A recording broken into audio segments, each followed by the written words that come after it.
بسم اللہ الرحمن الرحیم نحمده ونصلی علی رسولہ الکریم اما بعد فقد قال اللہ تبارک وتعالی فی القرآن المجید والفرقان الحمید فاعوذ باللہ من الشیطان الرجیم بسم اللہ الرحمن الرحیم وما ارسلناک الا رحمة للعالمین وقال تبارک وتعالی انک لعلی خلق عظیم صدق اللہ العظیم سبحان ربک رب العزت عما یصفون وسلام علی المرسلین والحمد للہ رب العالمین اللہم صلی علی سیدنا محمد وعلی آل سیدنا محمد وبارک وسلم۔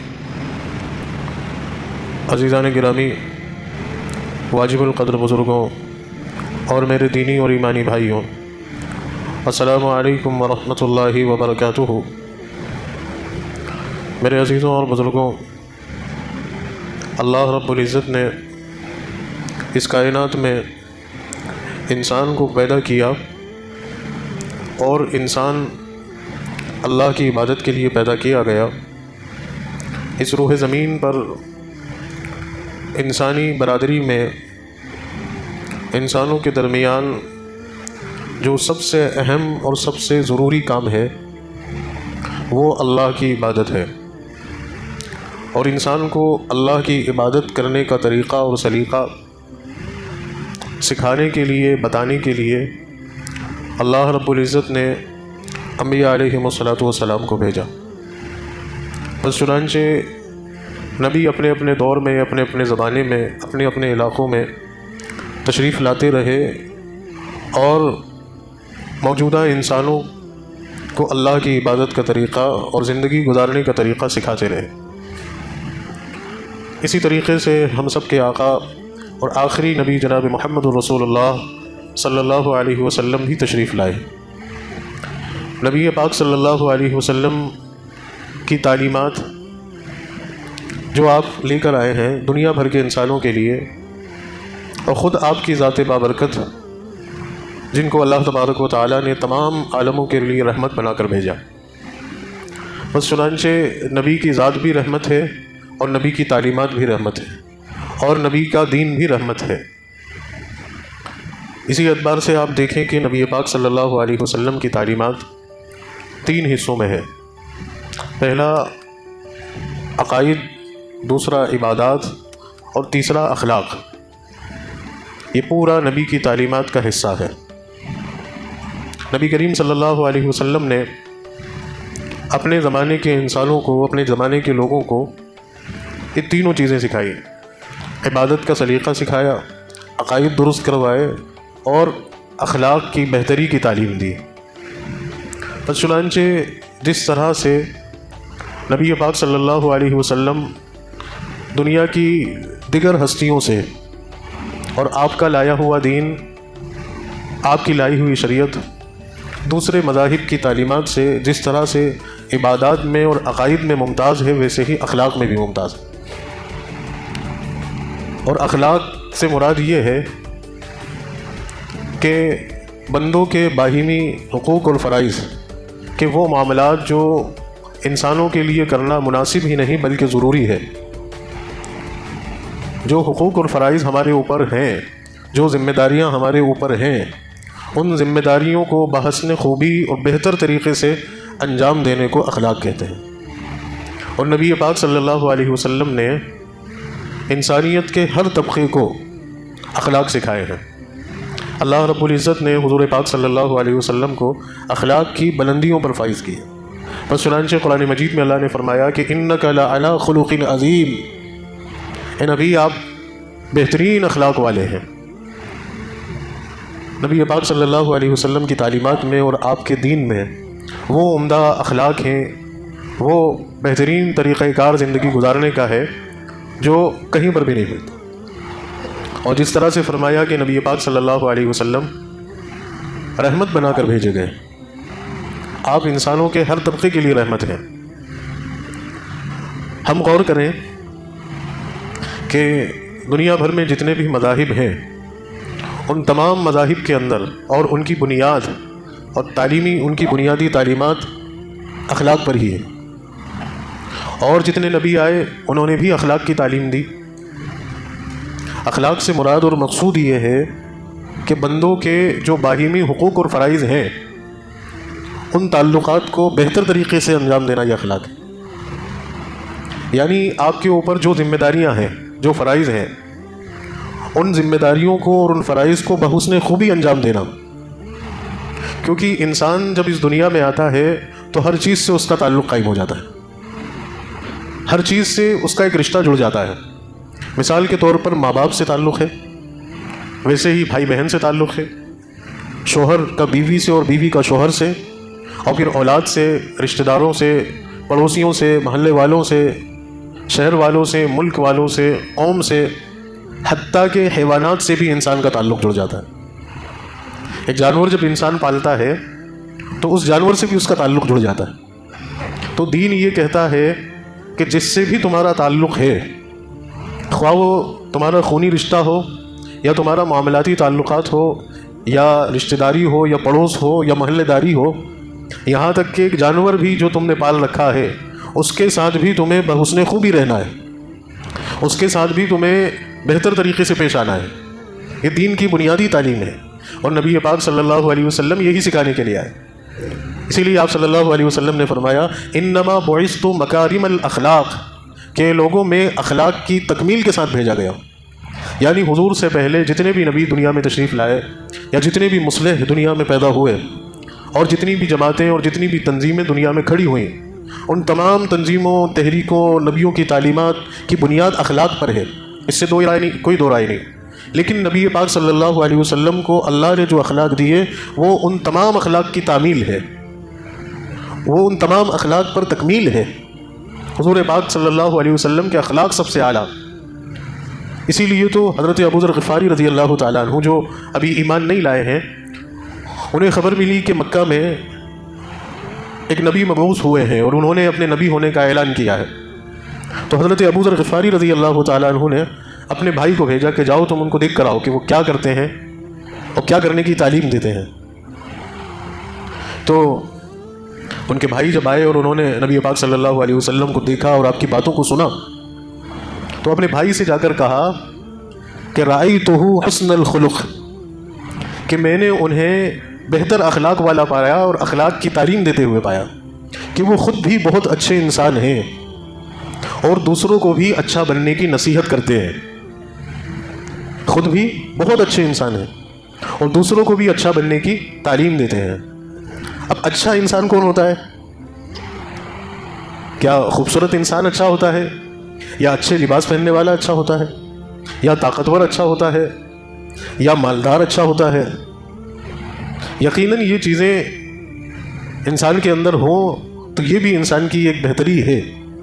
لیکن اگر یہی چیزیں انسان کی اچھائی نہیں ہے، ایک شخص نہایت ہی خوبصورت ہو، بہت ہی خوبصورت ہو، لیکن وہ لوگوں سے بدتمیزی سے پیش آتا ہے، گالی گلوچ کرتا ہے، لوگوں پہ ظلم کرتا ہے، بیجا لوگوں کو ستاتا ہے، چاہے وہ بلا کا خوبصورت ہو، کیا وہ اچھا انسان ہے؟ کیا وہ اچھا انسان ہے؟ ایک شخص بہت مالدار ہے اور لیکن وہ لوگوں پہ ظلم کرتا ہے، زیادتی کرتا ہے، ناانصافی کرتا ہے، بد اخلاقی سے پیش آتا ہے، شراب پیتا ہے، زنا کرتا ہے، جوا کھیلتا ہے، کیا وہ اچھا انسان ہے؟ ایک شخص بہت اونچے بڑے عہدے پر ہے اور وہ اپنے اس عہدے کا، اپنے اس پاور کا ناجائز استعمال کرتا ہے، وہ لوگوں کو ڈراتا ہے، دھمکاتا ہے، ان سے ناجائز پیسے مانگتا ہے، تو کیا وہ اچھا انسان ہے؟ ایک شخص بہت طاقتور ہے، بہت اللہ تعالیٰ نے اسے طاقت سے نواز رکھا ہے، لیکن وہ اپنے طاقت کے زور پر کمزوروں پہ ظلم کرتا ہے اور بری عادتوں میں، برے کاموں میں ملوث ہے، کیا وہ اچھا انسان ہے؟ نہیں ہے. سب کہیں گے کہ یہ انسان اچھے نہیں ہے. لیکن ایک شخص زیادہ خوبصورت بھی نہیں ہے، زیادہ مالدار بھی نہیں ہے، اس کے پاس کوئی عہدہ بھی نہیں ہے اور بہت طاقتور بھی نہیں ہے، لیکن بس وہ لوگوں سے خوش اخلاقی سے پیش آتا ہے، وہ لوگوں سے محبت اور اخلاق سے پیش آتا ہے، کبھی کسی کے اوپر ظلم نہیں کرتا، کبھی کسی کے اوپر زیادتی نہیں کرتا، وہ بے انصافی نہیں کرتا، وہ بے ایمانی نہیں کرتا، وہ جھوٹ نہیں بولتا، وہ کسی کو دھوکہ نہیں دیتا، اس کے ذمے جو ذمہ داریاں ہیں وہ ان ذمہ داریوں کو بخوبی نبھاتا ہے. اس سے اس کی بیوی خوش ہے، اس سے اس کے بچے خوش ہیں، اس سے اس کے رشتہ دار خوش ہیں، اس سے اس کے پڑوسی خوش ہیں، اس سے اس کی مسجد والے خوش ہیں، محلے والے خوش ہیں، شہر والے مامون اور محفوظ ہیں. اگرچہ وہ غریب ہے، اگرچہ وہ بہت زیادہ خوبصورت نہیں ہے، مالدار نہیں ہے، لیکن سب کہیں گے کہ ہاں یہ بہت اچھے انسان ہیں، یہ بہت اچھے انسان ہیں۔ تو انہوں نے بتایا کہ محمد صلی اللہ علیہ وسلم خود بہت اچھے ہیں۔ کیا کہا؟ صادق اور امین ہیں، ہمیشہ سچ بولتے ہیں، امانت دار ہیں، امانت داری کرتے ہیں، خوش اخلاقی سے پیش آتے ہیں۔ بڑے تو بڑے وہ اپنے ساتھ والوں سے بھی اور بچوں سے بھی خوش اخلاقی سے پیش آتے ہیں، حتیٰ کہ غلاموں کے ساتھ بھی ان کا رویہ اور سلوک بہت عمدہ ہے۔ غلام سوسائٹی جو ہوتی ہے اور ہاتھ کے نیچے کام کرنے والے جو ماتحت ہوتے ہیں، جو مزدور اور ملازم ہوتے ہیں، ان سے بھی ان کا رویہ اور سلوک بہت بہتر و بہت عمدہ ہے۔ اور عربوں کا مزاج ہے نا، ان کی تہذیب کہ عورتوں کو نبی پاک صلی اللہ علیہ وسلم کے تشریف لانے سے پہلے عرب کیا پوری دنیا میں عورتیں مظلوم تھیں اور عورتوں کے حقوق کی ادائیگی کی کوئی بات نہیں کرتا تھا۔ عربوں کا بھی یہی مزاج تھا۔ تو عرب کلچر کے اندر محمد صلی اللہ علیہ وسلم کی یہ خوبی تھی کہ وہ عورتوں کے ساتھ بھی حسن سلوک کرتے ہیں، اپنی بیویوں کے ساتھ بھی ان کا رویہ بہت اچھا ہے۔ تو حضرت ابو ذر غفاری رضی اللہ تعالیٰ عنہ کے بھائی نے جا کر ان کو بتایا کہ میں نے محمد رسول اللہ کو بہت اچھا انسان پایا، اور وہ دوسروں کو اچھا بننے کی تعلیم دیتے ہیں، دوسروں کو اچھا بننے کی نصیحت کرتے ہیں۔ تو یہ چیز حضرت ابو ذر غفاری رضی اللہ تعالیٰ عنہ کے اوپر اثر اندوز ہوئی اور حضرت ابو ذر غفاری رضی اللہ تعالیٰ عنہ کے ایمان لانے کا سبب بنی۔ تو معلوم یہ ہوا کہ نبی پاک صلی اللہ علیہ وسلم کی ذات اور آپ کی تعلیمات دنیا کے تمام انسانوں کے لیے رحمت ہے، دنیا کے تمام انسانوں کے لیے رحمت اور دوسروں کے لیے باعث خیر ہے اور سبب ہدایت ہے۔ تو نبی سے نسبت کا تقاضا ہے، نبی سے تعلق کا تقاضا ہے کہ جس طرح سے ہم اپنے نبی کو سب سے بہتر اور سب سے افضل گردانتے مانتے ہیں، اور یہ ہمارا ایمان ہے کہ نبی پاک صلی اللہ علیہ وسلم تمام انبیاء میں فضیلت والے ہیں، تو ویسے ہی ہم سب کی بھی یہ ذمہ داری ہے، ہم سب کا بھی یہ فرض ہے، ہم سب کے اوپر بھی یہ ذمہ داری لازم آتی ہے کہ ہمارے اخلاق بھی نبی پاک صلی اللہ علیہ وسلم کے اخلاق جیسے ہونے چاہیے، ہمارا کردار بھی نبی پاک صلی اللہ علیہ وسلم کے کردار جیسا ہونا چاہیے، ہمیں بھی نبی پاک صلی اللہ علیہ وسلم کی تعلیمات پر عمل کر کے ایک اچھا انسان بننا چاہیے۔ تو یہ نبی پاک صلی اللہ علیہ وسلم کی تعلیمات کا خلاصہ ہے۔ اب آپ ذرا غور کرتے جائیں کہ نبی کریم صلی اللہ علیہ وسلم کا معاملہ اور آپ کے اخلاق اپنے اہل خانہ کے ساتھ کیسے تھے، اپنے گھر والوں کے ساتھ کیسے تھے؟ کیونکہ کیا ہوتا ہے کہ بہت سارے لوگ باہر تو ان کے اچھے ریلیشن ہوتے ہیں، باہر تو تعلقات بہت اچھے ہوتے ہیں، دوسروں میں اٹھنا بیٹھنا بہت اچھے سے ہوتا ہے، لیکن گھر کے اندر ان کا رویہ بڑا سخت ہوتا ہے، گھر کے اندر ان کا رویہ اچھا نہیں ہوتا، وہ باہر کچھ اور ہوتے ہیں اور گھر میں کچھ اور ہوتے ہیں، دوسروں سے بڑی خوش اخلاقی سے ملتے جلتے ہیں، اچھے سے کاروبار کرتے ہیں، لیکن گھر میں آتے سے ہی غصہ، ڈانٹ ڈپٹ اور سخت کلامی، گالی گلوچ، یہ ساری چیزیں کرتے ہیں۔ تو نبی پاک صلی اللہ علیہ وسلم نے فرمایا کہ خیرکم لأہلہ وَأَنَا خَيْرُكُمْ لِأَهْلِي۔ نبی پاک صلی اللہ علیہ وسلم نے فرمایا کہ اے لوگوں، تم میں سب سے بہتر وہ ہے خیرکم لأہلہ، جو اپنے گھر والوں کے ساتھ اچھا ہو، جو اپنے گھر والوں کے ساتھ اچھا ہو، اور اے لوگوں، میں تم میں سے اپنے گھر والوں کے ساتھ سب سے اچھا سلوک کرنے والا ہوں۔ پتہ یہ چلا کہ ایک مسلمان کو جہاں نماز اچھی پڑھنی ہے، جہاں روزہ رکھنا ہے، حج کرنا ہے، تلاوت کرنی ہے، ذکر و اذکار کرنا ہے، زکوٰۃ نکالنی ہے، اللہ کی عبادت کرنی ہے، یہ اس کے حقوق ہیں اس کے اوپر اللہ کے، وہیں اس کے اوپر یہ حق ہے کہ وہ اپنی بیوی کے ساتھ بھی اچھے رویے سے پیش آئے، اپنی بیوی کے ساتھ بھی خوش اخلاقی کے ساتھ زندگی گزارے، اپنی بیوی کے ساتھ بھی محبت اور شفقت کے ساتھ زندگی گزارے، بیوی کے ساتھ اس کا رویہ بہت محبت بھرا اور شفقت بھرا ہونا چاہیے، اور یہ ریلیشن جو ہے بہت مضبوط ہونا چاہیے۔ میاں بیوی کے درمیان چھوٹی بڑی چیزوں کو لے کر ہلکی پھلکی ناراضگی، یہ بحث و مباحثہ فطرت ہے انسان کی، لیکن ایسا جھگڑا ہو جانا کہ بات چیت نہیں ہے، ایسی نوبت پیش آنا کہ شوہر بیوی پہ ہاتھ اٹھا رہا ہے، یہ سب سے بڑی بزدلی اور سب سے بڑی بے غیرتی ہے، سب سے بڑی بزدلی اور حماقت ہے بیوی پر ہاتھ اٹھانا۔ بیوی پر ہاتھ اٹھانے والا، بیوی کو بغیر کسی شرعی غلطی کے اس کے اوپر ظلم کرنے والا، اس کو ظلم شمار کیا جائے، بغیر کسی شرعی غلطی کے اس کے اوپر ہاتھ اٹھانے والا، اس پر مار پیٹ کرنے والا، گالی گلوچ کرنے والا، گالی گلوچ بھی نہیں کرنی ہے۔ آپ کیا سکھایا نبی پاک صلی اللہ علیہ وسلم نے؟ دیکھو کتنا خوش اخلاقی والا رشتہ ہے یہ۔ حضور پاک صلی اللہ علیہ وسلم فرماتے ہیں کہ عشاء کی نماز کے بعد جب بندہ عشاء کی نماز پڑھ لے، یہ تعلیمات نبوی ہے، آج ہم سب کی زندگیوں سے نکل گئی ہے، وجہ ہم پریشان ہو گئے۔ کیا فرمایا نبی پاک صلی اللہ علیہ وسلم نے کہ لوگوں عشاء کی نماز کے بعد فوراً بستر پکڑو اور سو جاؤ۔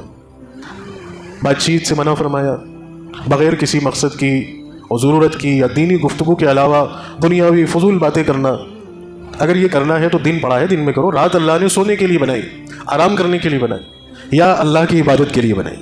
دو کام کرو رات میں، یا تو سونا بھی عبادت ہے۔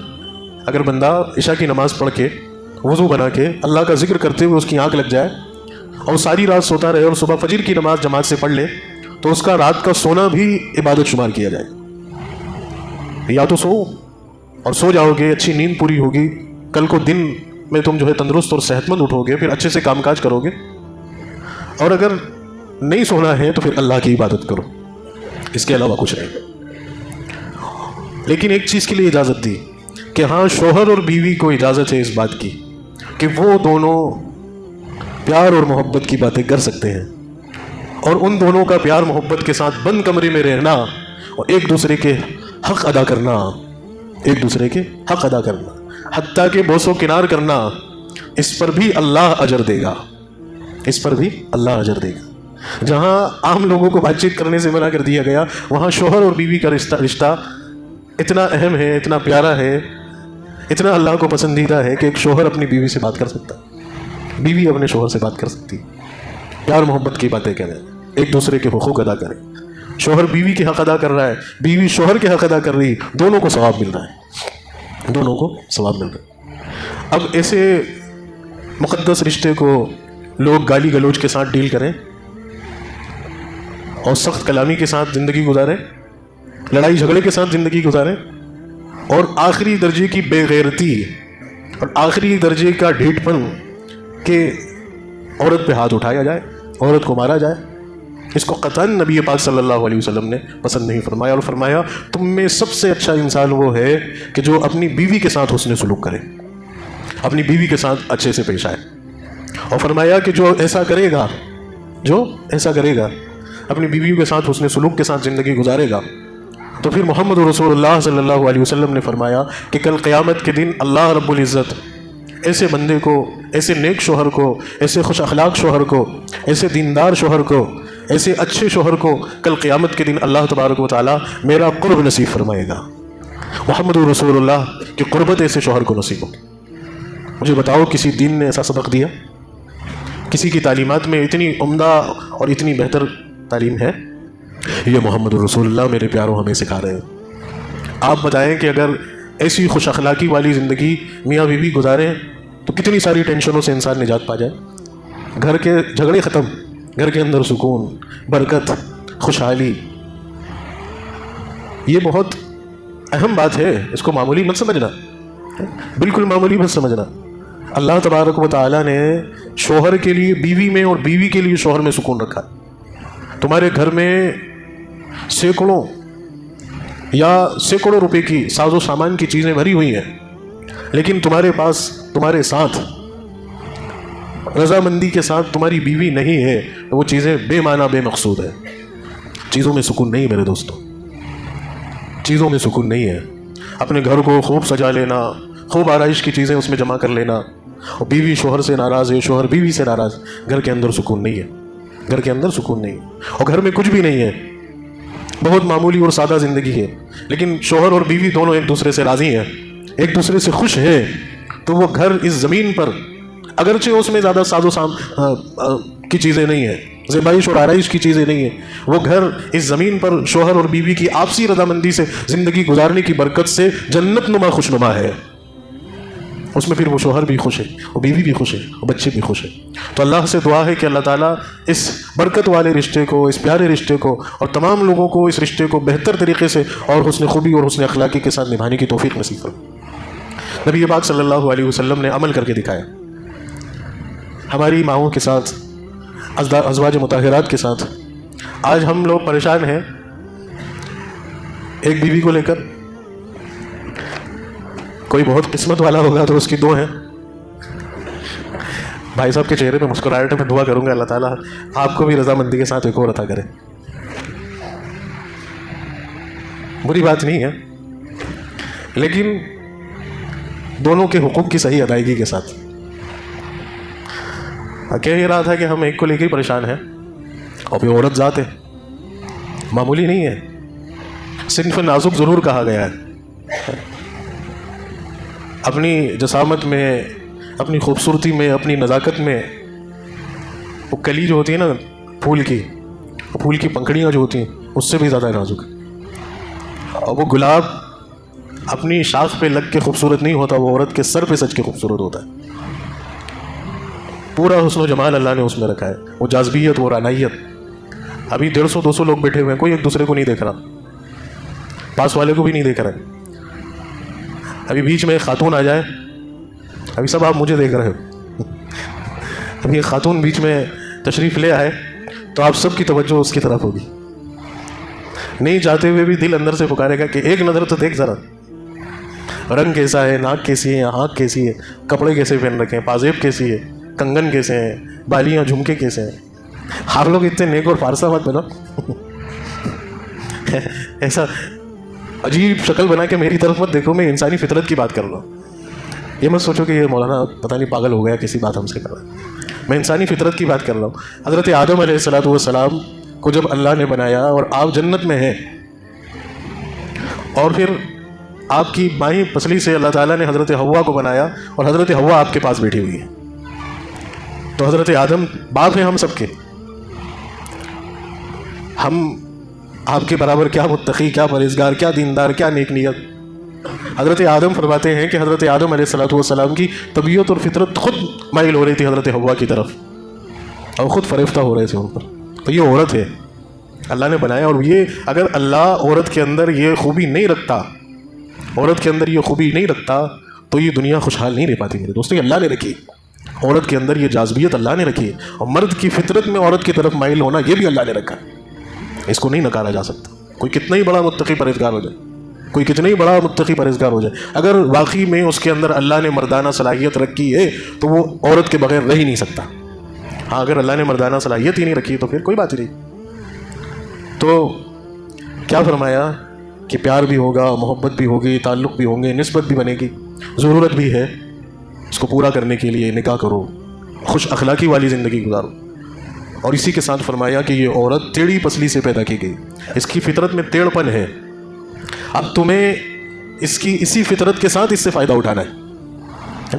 یعنی آپ کے پاس ایک چاقو یا چھری ہے, پتہ ہے بہت تیز دھار ہے, اب آپ کو اس کو جیب میں بھی رکھنا ہے, پھل بھی کاٹنے ہیں, مرغا بھی ذبح کرنا ہے, بکرا بھی ذبح کرنا ہے, اور کوئی حملہ کرنے آئے تو اس کو بھی ڈرانا ہے, اور جیب میں بھی رکھ کے گھومنا ہے.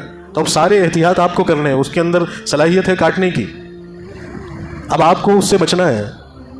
جیب میں رکھو تب بھی بچنا ہے, پھل کاٹو تب بھی بچنا ہے, مرغا ذبح کرو تب بھی بچنا ہے, بکرا ذبح کرو تب بھی بچنا ہے. کوئی حملہ کرے تو اپنے آپ کے دفاع میں بھی خود بچنا ہے. اس کی خوبی سے آپ کو فائدہ اٹھانا ہے, اور اس کے اندر کاٹنے کی جو خوبی ہے اس سے بھی اپنے آپ کو بچانا ہے. تو ویسے ہی عورت جو ہے وہ ٹیڑھی پسلی سے پیدا کی ہے, ٹیڑھی فطرت والی ہے. اب یا اس کی یہ کمی سمجھ لیں یا خوبی سمجھ لیں, اس کو سامنے رکھ کے تمہیں اس سے فائدہ اٹھانا ہے. وہ نہیں بدلے گی. تم کتنے ہی نیک اور پارسا بن جاؤ, کتنے ہی ولی صفت بن جاؤ, کتنے ہی دیندار بن جاؤ, کتنے ہی حاجی نمازی بن جاؤ, کتنے ہی بڑے عالم فاضل بن جاؤ, وہ نہیں سدھرے گی, وہ نہیں بدلے گی. کیا لکھا ہے مولانا حقانی صاحب نے, اگرچہ لطیفہ ہے لیکن عورت کی فطرت اور طبیعت کو سمجھایا ہے. کہ بہت ولی صفت شخص تھے, اور وہ بیچارے بس اسی چیز سے پریشان رہتے تھے کہ سارا زمانہ, سارا محلہ, ساری بستی تو بڑے نیک مانتی ہے, لیکن عورت نہیں مانتی. عورت وہی. تو ایک روز انہوں نے بیچاروں نے عورت کو مرغوب کرنے کے لیے, اس کی تائید دینے کے لیے, لطیفہ ہے یہ, وہ آسمان میں اڑنے لگے مسلح پہ بیٹھ کے. اپنے گھر کے ساتھ سائڈ بھی انہوں نے 5-7 چکر لگائے. مقصود تو بیوی کو دکھانا تھا کہ اس نالائق کو میرے کمالات سے واقف کروں. بیوی نے بھی دیکھا. اب یہ گھر آئے اور بڑے خوش ہو کے آئے کہ آج تو بیوی تعریف کرے گی اور آج تو خوش ہو جائے گی. تو واقعی بیوی نے کہا اور تانا دیا کہ تم کیا, میں نے تو آج ایک صاحب کو دیکھا کہ وہ آسمان میں اڑ رہے تھے. ایسے بنو. کیا بولا؟ ایسے بنو. تو وہ خوش ہوئے کہ ہو رہی ہے راضی. تو انہوں نے بڑے خوشی خوشی کہا کہ بیگم ایسے کیا بنو وہ میں ہی تھا. پتہ ہے اب کیا کہنے لگی؟ وہ اب کہنے لگی کہ اچھا تم تھے, تبھی تو کہوں کہ ٹیڑھا ٹیڑھا کیوں اڑ رہا تھا, تبھی تو کہوں کہ ٹیڑھا ٹیڑھا کیوں اڑ رہا تھا. تو کیسے بھی بن جاؤ, اس اللہ کی بندی کے اندر خوبی رکھی ہے, اب اسی خوبی کے ساتھ تمہیں اس کے ساتھ رہنا. کیا سکھایا نبی پاک صلی اللہ علیہ وسلم کہ آدمی 1 درہم 1 روپیہ اللہ کی راہ میں خرچ کرے, غریبوں پہ مسکینوں پہ خرچ کرے, بے سہاراؤں پہ خرچ کرے, کسی پر بھی خرچ کرے, اور وہ 1 روپیہ یا 1 درہم اپنے گھر والوں پہ خرچ کرے, تو اس کا اللہ کی راہ میں خرچ کیا جانے والا مال, غریبوں پہ مسکینوں پہ خرچ کیا جانے والا مال, اور اپنے گھر والوں پہ خرچ کیا جانے والا مال ان تمام جگہ خرچ کرنے والے ہونے والے مال سے زیادہ افضل ہے. ہم یعنی جو خرچ کر رہے ہیں اس پہ بھی اللہ ہمیں اجر دے. اور کیا فرمایا نبی پاک صلی اللہ علیہ وسلم, ساتھ بیٹھ کر کھانا کھاؤ, یہ ہمارے نبی کی سنت. اور حضرت عائشہ خود فرماتی ہیں رضی اللہ تعالیٰ عنہ کہ نبی پاک صلی اللہ علیہ وسلم ہم سے اتنی محبت کرتے تھے, فرماتی ہیں کہ میں نے بارہا حضور پاک صلی اللہ علیہ وسلم کی اس عادت شریفہ کو نوٹس کیا کہ میں پیالے سے پانی پیتی تھی, پہلے آپ مجھے دیتے, اب میں اس پیالے سے پانی پیتی تھی, اور پھر حضور پاک صلی اللہ علیہ وسلم مجھ سے وہ پیالہ لیتے تھے اور غور کرتے تھے کہ اس پیالے کے کس حصے پر عائشہ کے لبوں نے جنبش کی, اور اسی جگہ سے نبی پاک صلی اللہ علیہ وسلم پانی پیا کرتے. کھانا کھانے جب بیٹھتے تھے تو نبی پاک صلی اللہ علیہ وسلم مجھے اپنے ہاتھوں سے کبھی کھانا کھلاتے. ہماری راحت, ہمارے سکون, ہماری ضرورتوں کو پورا کرنے کے ساتھ ساتھ ہم سب کے ساتھ حسن اخلاق سے پیش آتے. یہ نبی پاک صلی اللہ علیہ وسلم کی مبارک زندگی, یہ نبی پاک صلی اللہ علیہ وسلم کا مبارک کردار. آپ صلی اللہ علیہ وسلم نے اپنی تمام بیویوں کے ساتھ, ہماری ساری ماؤں کے ساتھ حسن اخلاقی کے ساتھ رویہ اور سلوک کیا. کبھی کوئی بیوی ناراض نہیں, سب راضی, سب خوش. وقتی طور پر کچھ چیزیں ضرور ہوئیں, لیکن پھر وہ رضامندی والی زندگی ہوگی. اور یہ بھی یاد رکھنا کہ انسان کی فطرت ہے, اس چیز کے لیے بھی ذہنی طور پہ تیار رہنا کہ بیوی سے چیزوں کو لے کر کچھ معاملات پہ بحث تکرار ضرور ہوگا, کچھ ایسی نوبت ضرور آئے گی, فطرت ہے انسان. لیکن اس معاملے کو حسن خوبی کے ساتھ نپٹانا اور بہتری کا اور عمدگی کا اور خیر کا پہلو تلاش کر آپس میں رضامندی کر لینا, بہترین شوہر ہونے کی علامت. اس کا سب سے بڑا ایفیکٹ اور سب سے بڑا اثر جو پڑتا ہے وہ بچوں کی ذہنیت پہ پڑتا ہے. جس گھر کے اندر میاں بیوی آپس میں لڑتے جھگڑتے ہیں اور آپس میں بد اخلاقی سے پیش آتے ہیں, شوہر بیوی کو مارتا ہے, شوہر بیوی پہ زیادتی کرتا ہے, شوہر بیوی کو گالی بکتا ہے, یاد رکھ لینا وہ بچے بچپن میں, کیونکہ اولاد کو ماں سے بڑا گہرا تعلق ہوتا ہے, اگر اس بچے نے اپنے باپ کو اپنی ماں کو مارتے ہوئے دیکھا ہے, ماں کو گالی بکتے ہوئے دیکھا ہے, ابھی وہ کمزور ہے, لیکن وہ ناسمجھ نہیں ہے, وہ ہر چیز دیکھ رہا ہے اور وہ اس کی ذہنیت پر اس کا اثر پڑ رہا ہے. یاد رکھ لینا پھر اولاد کبھی بھی اس باپ کی عزت نہیں کرتی ہے جو باپ اپنی بیوی پہ ہاتھ اٹھاتا ہے, اپنی بیوی پر ظلم کرتا ہے. کبھی بھی اولاد اس باپ پہ رحم نہیں کھاتی, اور پھر اللہ تعالیٰ دکھاتا ہے کہ وہ اولاد بڑے ہو کے پھر اس باپ کو جوتے مارتی. تو بچوں پہ اثر پڑتا ہے, گھر کے ماحول پہ اثر پڑتا ہے, بچوں کی صلاحیت پر اثر پڑتا ہے. اس لیے نبی پاک صلی اللہ علیہ وسلم نے کیا فرمایا کہ میاں بیوی کو خوش اخلاقی سے پیش آنا, محبت سے پیش آنا, اپنی بیوی کے سارے شوق پورے کو, جائز حلال اور جائز سارے شوق پورے, شریعت کے دائرے میں رہ کے سارے شوق پورے ہونا چاہیے. وہ تمہارے یہاں قید ہو کے نہیں آئی ہے کہ آپ اس کو قید کر کے رکھیں یا بندی بنا کے رکھیں یا اپنی مرضی اس کے اوپر تھوپے کہ نہیں ہمارے گھر میں تو یہی چلتا ہے اور یہی ہوتا ہے اور آپ کو یہی کرنا ہے. نہیں, اس کی اگر کوئی جائز یا حلال ڈیمانڈ ہو, خواہش ہو, تو اس کو پورا کرنا آپ کے لیے باعث اجر و ثواب ہے, باعث اجر و ثواب ہے. یہاں تک کہ شریعت کے دائرے میں, میرے اس لفظ کو سمجھنا, شریعت کے دائرے میں رہ کر, دینی اور شرعی حدود میں رہ کر اس کے منورنجن کا یا اس کے انٹرٹینمنٹ کا یا اس کو خوش رکھنے کا کام کرنا بھی باعث اجر و ثواب ہے. اس کی مثال میں آپ کو دوں گا کہ نبی پاک صلی اللہ علیہ وسلم ایک دفعہ ایک سفر سے لوٹ رہے تھے, تو حضرت عائشہ رضی اللہ تعالیٰ عنہ نے نبی پاک صلی اللہ علیہ وسلم سے فرمایا کہ یا رسول اللہ, اگر آپ کے اور میرے درمیان میں دوڑ کا مقابلہ ہو جائے تو آپ کیا کہیں گے کہ کون جیتے گا؟ اور میں چاہتی ہوں کہ آپ میرے ساتھ ریسنگ کریں. اور حضرت عائشہ رضی اللہ تعالیٰ عنہ کو بھروسہ تھا کہ میں رسول اللہ صلی اللہ علیہ وسلم سے آگے نکل جاؤں گی. اب نبی آخر الزماں ہیں, رحمت للعالمین ہے, آپ کا ہر قدم دین و شریعت بننے والا ہے. آپ کی زبان سے نکلنے والا ہر لفظ رہتی دنیا تک کے انسانوں کے لیے ہدایت کا ذریعہ بننے والا ہے۔ فرمایا اللہ نے قرآن میں وما ينطق عن الهوى ان هو الا وحی یوحى کہ محمد رسول اللہ اپنی زبان سے کچھ نہیں کہتے، وہ جو کچھ بھی کہتے ہیں وہ ہماری وحی ہوتی ہے۔ آپ کا اٹھنے والا ہر قدم بس سمجھ لیجئے رہتی دنیا کے انسانوں کے لیے باعث ہدایت اور اللہ کی رضا کا سبب ہے۔ اتنے اونچے مقام پر، اتنے اونچے عہدے پر، اور دین کی اتنی ساری ذمہ داریاں، پوری انسانیت کا درد سینے میں ہے کہ آپ بے چین ہوئے جا رہے ہیں، بے چین ہوئے جا رہے ہیں، پریشان ہوئے جا رہے ہیں کہ یہ لاکھوں کروڑوں انسان جہنم میں جانے سے کس طرح بچ جائیں۔ آپ کے اوپر یہ غم ٹوٹے پڑے جا رہا ہے اور کھائے جا رہا ہے۔ اللہ کو یہ تک کہنا پڑ گیا کہ نبی آپ زیادہ پریشان مت ہو، جن کے حق میں ہدایت ہے ہم ضرور ہدایت دے کے رہیں گے، آپ کا کام ہے ہمارا پیغام پہنچانا، لیکن آپ پریشان مت ہو۔ اتنا غم، اتنا صدمہ اور دین کا اتنا فکریں، لوگوں کی اتنی فکریں کسی کے اوپر سوار ہو اور اس شخص سے بیوی کہے کہ میں آپ سے ریسنگ کرنا چاہتی ہوں۔ آج کا ہمارے اس زمانے کا کوئی شوہر ہوتا، میرے جیسا کوئی مولوی ہوتا، آپ کی طرح کوئی نیک اچھا انسان ہوتا اور بیوی کو ایک تماشا دیتا، میں تو اتنی ٹینشن میں ہوں اور تمہیں مذاق سوچ رہا ہے۔ یہی ہوتا نا، یہی ہوتا۔ آپ ضرور کچھ کرتے لیکن میں تو شاید یہی کرتا۔ آپ اچھے ہو، میں اچھا نہیں ہوں۔ لیکن نبی پاک صلی اللہ علیہ وسلم نے کیا کیا؟ آپ صلی اللہ علیہ وسلم نے حضرت عائشہ کی فیلنگ کو سمجھا کہ سفر میں بور ہو گئی ہوں گی، ہے نا، سفر میں بور ہو گئی ہوں گی، ان کی خواہش ہے تفریح کرنے کی اور بچپنا بھی ہے۔ نبی پاک صلی اللہ علیہ وسلم نے کہا کہ چلو آپ دیکھ لیتے ہیں۔ تمام صحابہ سے کہا کہ تم لوگ آگے جاؤ، ہم دونوں کو تنہا چھوڑ دو۔ صحابہ آگے نکل گئے۔ اللہ کے رسول صلی اللہ علیہ وسلم نے حضرت عائشہ رضی اللہ تعالیٰ عنہ کے ساتھ ریسنگ کی ہے، اور لکھا ہے کہ اس وقت نبی پاک صلی اللہ علیہ وسلم کی عمر جو ہوگی، عمر مبارک جو ہوگی وہ 54-55 سال ہوگی، اور حضرت عائشہ رضی اللہ تعالیٰ عنہ کی عمر جو ہے وہ 8-9 سال کی ہوگی۔ اس عمر کے تقاضے کے باوجود بھی آپ صلی اللہ علیہ وسلم حضرت عائشہ رضی اللہ تعالیٰ عنہ کو خوش کرنے کے لیے دوڑ رہے ہیں کہ میری بیوی مجھ سے خوش رہے، میری بیوی کی یہ خواہش ہے میں اسے خوش کروں۔ اور ہوا یہ کہ جو جیسا کہ حضرت عائشہ رضی اللہ تعالیٰ عنہ کا گمان تھا، دیکھو بیوی کو خوش کرنے کے لیے ہار جانا بھی خوش اخلاقی ہے اور دین ہے اور نبی کی سنت ہے۔ نبی پاک صلی اللہ علیہ وسلم کو کون ہرا سکتا تھا؟ ہے کسی مائی کے لال میں دم، ہے کوئی صلاحیت، ہے کسی کی اوقات؟ آپ کو کون پیچھے کر سکتا تھا؟ لیکن بیوی کو خوش رکھنے کے لیے، بیوی کو خوش کرنے کے لیے، بیوی کی رضامندی کے لیے میرے نبی پیچھے رہے، اور عائشہ کی خوش اخلاقی اور خود گمانی کو انہوں نے سبقت دی کہ حضرت عائشہ رضی اللہ تعالیٰ عنہ جیت گئی، اور بہت خوش ہوئی اور کہا کہ دیکھیے نبی، میں نے کہا تھا کہ میں آپ سے سبقت لے جاؤں گی اور میں جیت گئی۔ اللہ کے رسول صلی اللہ علیہ وسلم نے اپریشیٹ کیا اور کہا کہ ہاں عائشہ واقعی تم جیت گئی۔